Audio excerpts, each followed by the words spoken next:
for me, it has been to be that guy that does what people say can't be done, you know? And I think it started with trying to please my mother and trying to please my grandmother, and they always wanted higher for me. They always wanted more for me. And it got to the point that I wanted to be something. I wanted to be somebody. And it made me choose certain roles. It made me turn down certain roles. There is more than an image that I want to project. I want to be the person that is the first person there and the last person to leave.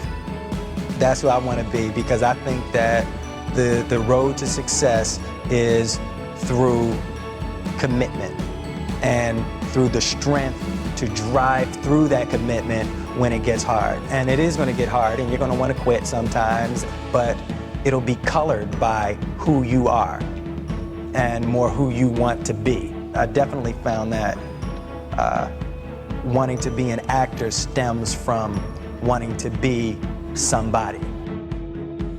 My mom wanted me to be a truck driver because that would mean I'd make $24,000 a year if I went to Truck Masters, and that would be twice what my father made. And she thought that would happen, but something inside of me said, I don't want to drive a truck. There's something else that matters more to me, and I decided I was not gonna go for money instead of passion. And the rewards have been pretty amazingly better than being a truck driver. Not that being a truck driver, it's just not what I was after. And I look back, and one of the things that helped me was my original teacher, Jim Rohn, who was a personal development speaker I went to hear when I was 17. He said something the first time I heard him, and he said, you know, it's really simple. If you want life to change, you gotta change. If you want life to be better, you've gotta get better. It's the only way it happens. And luck will show up for people and it'll leave them. But if you're constantly improving who you are and what you give, game over. See if you can find some ways to multiply your value to the marketplace. And he said your income will immediately start to change. See, if you go through life holding back, and most of us do, most of us, if we ask ourselves, have we done all we can do? Most of us will have to answer, no, we haven't. We've been holding back. We have ideas that we don't act on, things we want to do. We're afraid to take chances.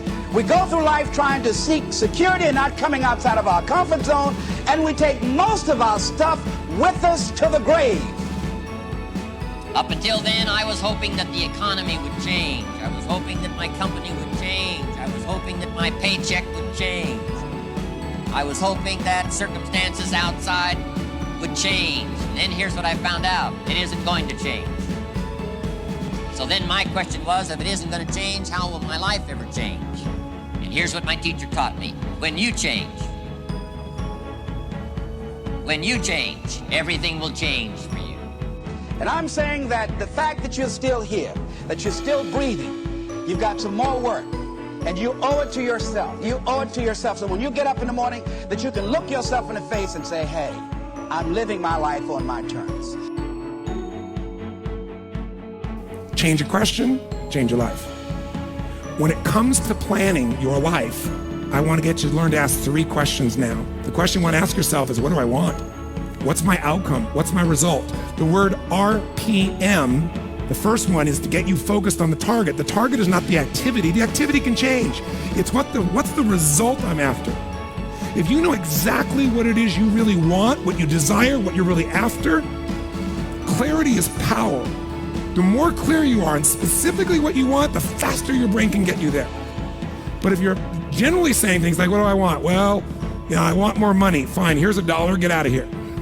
Whether you get the outcome or not, whether you get that result, will be based, first, do you have clarity? And the second thing is, whether you got enough emotional juice to keep going after it when things don't work out.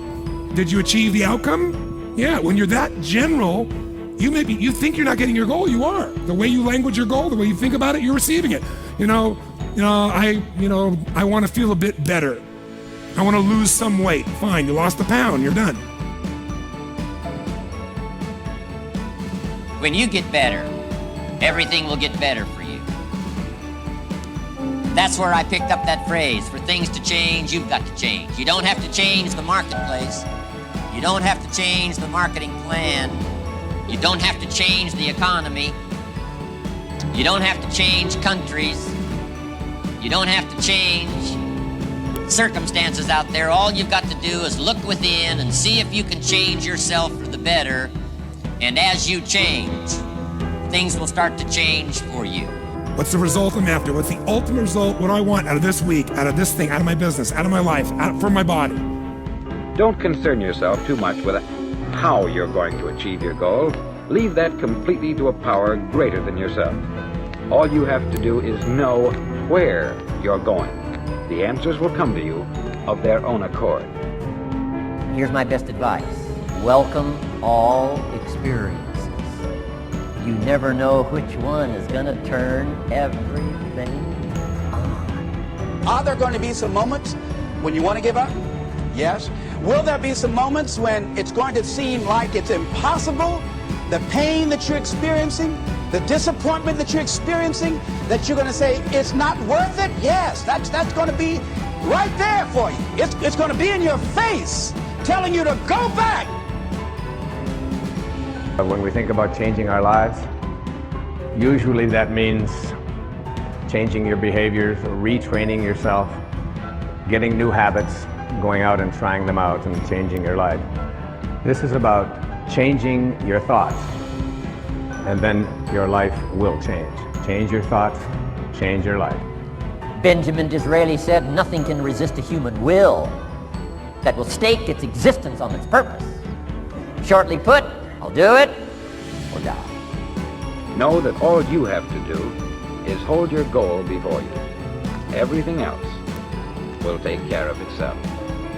And I can tell you that it doesn't make any difference what age you are, whether you're a teenager watching this, or whether you're someone in your 60s, 70s, 80s, or anywhere along the way, you can make that change. Every thought, every feeling, every emotion you experience in this lifetime is shaped by beliefs and values. All of your life is controlled by decisions you make. Decisions about what to believe, decisions about what to feel, decisions about what to do. And most of us are on automatic pilot, letting the world trigger us instead of taking back control of our life. And when you do that, just think of it this way. Anything you want to change. You want to change your body. You want to change your career, your business, your relationship. What to do requires the right strategy. If you want to lose weight and keep it off, you can't obviously just throw your pendulum and go on some silly diet. You got to know the things that are going to give you lasting results. So we teach those strategies. But some people even know what to do, but they don't do it. And why are we able to get people to do it, to follow through? Because 80% of success in anything, my friends, is psychology, and 20% is the mechanics. What that means is there's how to do stuff and there's why to do stuff. How to do it is not that complex. And if you really learn from somebody who knows those refined distinctions, they can show you those tipping points, those things you can do where in the least amount of time you get the biggest result. As you look at yourself as a business operator, as you look at yourself as an entrepreneur, as you look at yourself as a person that want to make a mark with your life, that want to leave a legacy, you've got to be hungry. It's better to be prepared for an opportunity and not have one than to have an opportunity and not be prepared. You want to find people who master that, because success leaves clues. And that's the same thing I'm suggesting to you. Whatever area that you want to go in it's finances, in business, insurance industry, whatever area that you're interested in, find the people who are mastering that and follow their example. Watch your relationships. They're nourishing relationships and they're toxic relationships. Nourishing relationships, they bring the best out of you. They inspire you. Toxic relationships, they drain you. People that are hungry are willing to do the things today others won't do in order to have the things tomorrow others won't have. People that are hungry believe, always strive to get on top in life because it's the bottom that's overcrowded. People that are hungry know if you want to be successful, you must be willing to do the things today others won't do in order to have the things tomorrow others won't have. If you do what is easy,